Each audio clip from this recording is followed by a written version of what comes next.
Hi friends, I'm doing a sound scavenger hunt right now, and I'm at a bird sanctuary, and you can hear all the high-pitched sounds of the birds.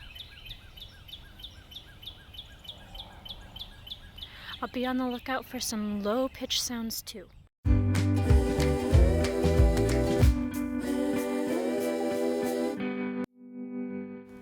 Unlike humans, birds sing from their chest. Not all birds sing. Some make other sounds, like a dove will coo, a hummingbird's wings will trill, and an ostrich will roar like a lion. Nightingales hold the award for most known songs. They know between 120 and 260 stanzas, which are short 2 to 4 second long songs. They can also copy other birds' songs as well. Okay friends, I've got some low sounds for you now.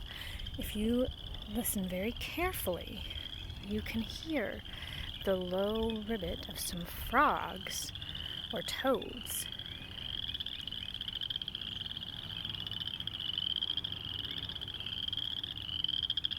Listen to those croaks.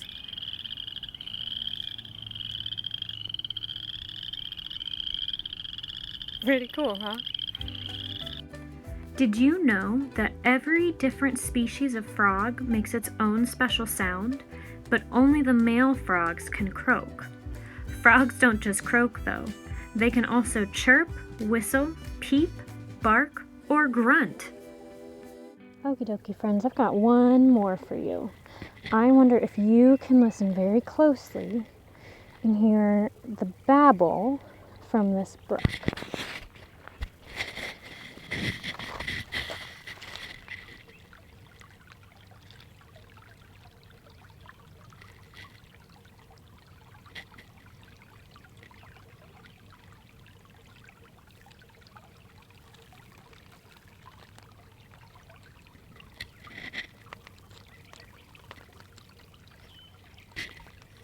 Very peaceful, isn't it?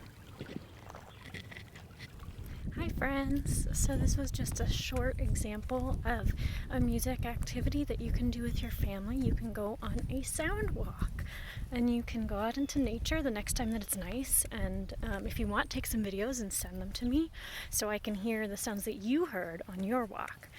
And you can figure out if they sound high, if they sound low, if they sound pretty, if they sound not so pretty, and tell me what you think. I miss you guys. I hope you're all staying well and healthy, and be sure to let me know how you're doing. Bye.